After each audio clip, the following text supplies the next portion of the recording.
Hello everyone. मैं रोहित शर्मा। आज हम एक ऐसे लेजेंडरी पर्सन के बारे में बात करेंगे जिनके बारे में मेरी समझ से ऐसा कोई व्यक्ति नहीं होगा जो नहीं जानता होगा कि उस व्यक्ति ने हमारे समाज, सोसाइटी, देश के लिए एक ऐसा योगदान दे के गए हैं जिसे हमें भूलना नहीं चाहिए। हम बात कर रहे हैं बाबा साहेब भीमराव अंबेडकर साहब की। जैसा कि उनके बारे में हर कोई जानता है, हमारे समाज में शुरू से ही ऐसी कुरीतियाँ थीं जात पात को लेकर जिसका उन्होंने विरोध किया और उसका सामना किया। बाबा साहब के लिए आज मैं उन स्टूडेंटों के लिए बारे में भी कहता हूँ जो कहते हैं कि मैं पढ़ नहीं पा रहा हूँ, मेरे पास ये नहीं वो नहीं, बहुत सारे एक्सक्यूज़ देते हैं। लेकिन मैं बता देना चाहूँगा कि आप लोग बाबा साहेब से तो अच्छे ही हो। आपको कोई टीचर पढ़ाने के लिए तो तैयार है। इवन आप किसी टीचर के पास जाके बैठ के शिक्षा तो ले सकते हो, आप किसी भी कास्ट के हो। लेकिन उस समय सोचो उनके सामने क्या चुनौतियाँ रही होंगी। जब बाबा साहब स्कूल जाते थे तो उनको अलग से बिठाया जाता था। सोचो उनको कैसा महसूस होता होगा। और क्लास से बाहर बिठाया जाता था, वो बाहर बैठ के भी उस शिक्षा को ग्रहण किया उन्होंने। ग्रहण करने के बाद उन्होंने उच्च शिक्षा के लिए लंदन गए। लंदन ऑफ इकोनॉमिक्स की डिग्री ली, वहाँ से डॉक्टरेट की। उसके बाद अमेरिका गए। अमेरिका में कोलंबिया यूनिवर्सिटी से उन्होंने डिग्री ली।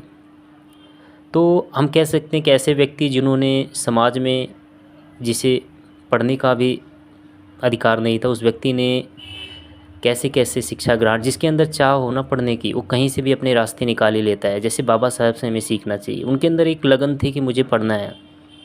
क्योंकि दोस्तों समाज में एक ऐसी शिक्षा ही एक ऐसा, उनका एक कोटेशन मुझे याद आ रहा है। तो उन्होंने वो हमेशा कहते थे कि शिक्षा उस माँ का दूध है जिन्होंने पिया है उन्होंने ही दहाड़ा है। ठीक है, शिक्षा ही हमारे पास, एक शिक्षा ही ऐसा होता है जिससे हम किसी भी चीज़ को चैलेंज कर सकते हैं। किसी भी चीज़, शिक्षा ऐसी चीज़ें ही होती हैं जिससे हम किसी भी चीज़ को, कोई कोई हमें दबा नहीं सकता। अगर आप शिक्षित हैं तो कोई आपको नहीं दबा सकता। इसलिए आप शिक्षित बनो, ठीक है ना, शिक्षित बनो और मजबूत बनो।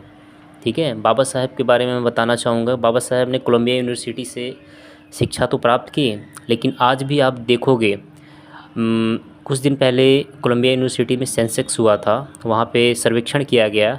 तो सबसे विद्वान स्टूडेंटों में हमारे बाबा साहब भीमराव अंबेडकर का नाम प्रथम स्थान पे आया था। हमें गर्व करना चाहिए कि हमारे इस देश, हमारे भारत जैसे देश से कोई ऐसा महान व्यक्ति जो कोलंबिया यूनिवर्सिटी में जाके पढ़ा, ठीक है, कोलंबिया यूनिवर्सिटी में पढ़ा। और कोलंबिया यूनिवर्सिटी को भी प्राउड होता है कि हमें प्राउड होता है कि हमारे यूनिवर्सिटी से एक ऐसा जीनियस स्टूडेंट पढ़ के गया है जिसने भारत का संविधान लिख दिया, भारत का संविधान लिखा, ड्राफ्टिंग कमेटी के अध्यक्ष रहे। तीसरी बात है first law minister of India. तो बहुत बड़ी गर्व की बात है हमारे लिए कि आज बाबा साहेब हमारे लिए हमारे आज नहीं है हमारे बीच में, लेकिन हमारे अंदर वो हमेशा रहेंगे और हमेशा रखना चाहिए हमें। ठीक है। तो आज आप देखोगे कोलंबिया यूनिवर्सिटी के बाहर बाबा साहब की एक स्टैचू लगा हुआ है। स्टैचू लगा हुआ है जिस पे लिखा हुआ है द सिंबल ऑफ नॉलेज, यानी ज्ञान का प्रतीक। सोचना पड़ेगा, विदेशी धरती पे जाकर बाबा साहब की मूर्ति के नीचे लिखा द सिंबल ऑफ नॉलेज, मतलब ज्ञान का प्रतीक। तो बहुत बड़ी बात होती है किसी विदेशी धरती पे जाकर अपना परचम लहराना। इसलिए हमेशा बाबा साहब पे हमेशा हमें प्राउड करना चाहिए कि ऐसे महान व्यक्ति हमारे देश में पैदा हुए हैं। चलो, ये तो इनका इंट्रोडक्शन रहा है। बता देना चाहूँगा इनका जन्म हुआ था 14 अप्रैल 1891 में हुआ था। 14 अप्रैल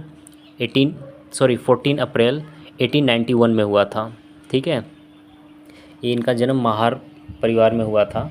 ठीक है, कहना नहीं चाहिए, बट ऐसी हमारी समाज की एक विडंबना रही है जिस पे नहीं कहना चाहिए हमें।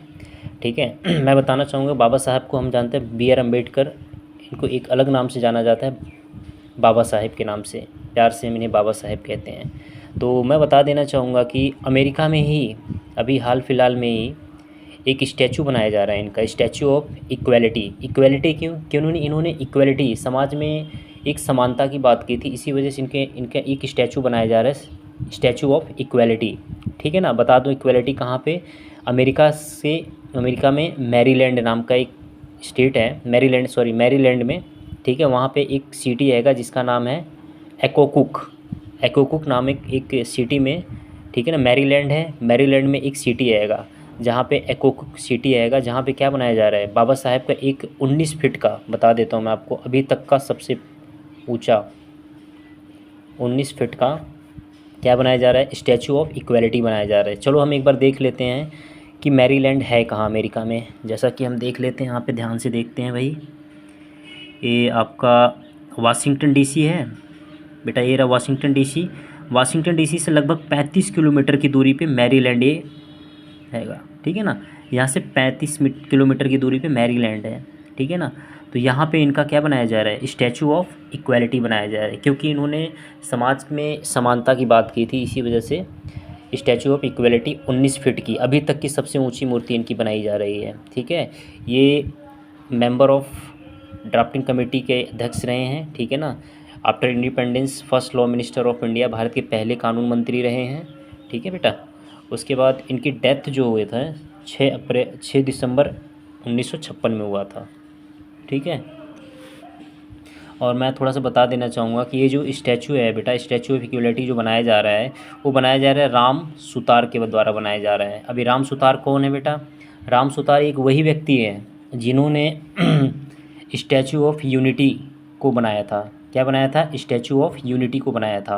अब स्टैचू ऑफ यूनिटी किसने बनाया था, स्टैचू ऑफ यूनिटी किसकी याद में बनाया गया, किसकी यूनिटी है ये हैगा सरदार पटेल की है, ठीक है ना। सरदार पटेल भारत के पहले गृह मंत्री हैं ये, he was first home minister of India, ठीक है ना। भारत के पहले गृह मंत्री हैं इन्हीं इनकी मूर्ति राम सुतार ने बनाया था, और इन्हीं की मूर्ति अब बनाने जा रहे हैं बाबा साहब भीमराव अम्बेडकर का statue of equality Ram Sutar ही बनाएंगे। और ये स्टैचू ऑफ यूनिटी किसने बनाया था, राम सुतार ने, और स्टैचू ऑफ यूनिटी किसका है, सरदार पटेल का, ठीक है ना। नर्मदा आइलैंड पे बनाया गया है, ठीक है ना, आइलैंड इन नर्मदा पे। तो ये छोटी सी वीडियो थी आप लोगों के बारे में, ठीक है ना। थोड़ा सा जो मैं बताया हूँ थोड़ा सा ध्यान से सुनिएगा बाबा साहेब के बारे में। एक ऐसे लेजेंडरी पर्सन है जिनको हमें हमेशा याद करना चाहिए, इनके योगदान को कभी नहीं भूलना चाहिए। आज इन्हीं की देन है कि समाज में हम समानता, एक समान होकर एक दूसरे से कंधा मिला के चल रहे हैं, नहीं तो आज भी हमारे देश में असमानता रहती, ठीक है ना। काले गोरों का भेद एक दूसरे से, ठीक है ना, पंडित ब्राह्मण हो जाता, ठीक है ना, शूद्र ब्राह्मण, ये सब मतलब जात प्रथा को इस तरीके से बांटा गया था कि हमारे समाज में ऐसी बुराइयां थी। आज हम एक बराबर बैठे हैं तो ये सब बाबा साहब का ही देन है। इसलिए पढ़ो और आगे बढ़ो, ठीक है ना। जय भीम, जय अम्बेडकर, जय हिंद, जय भारत।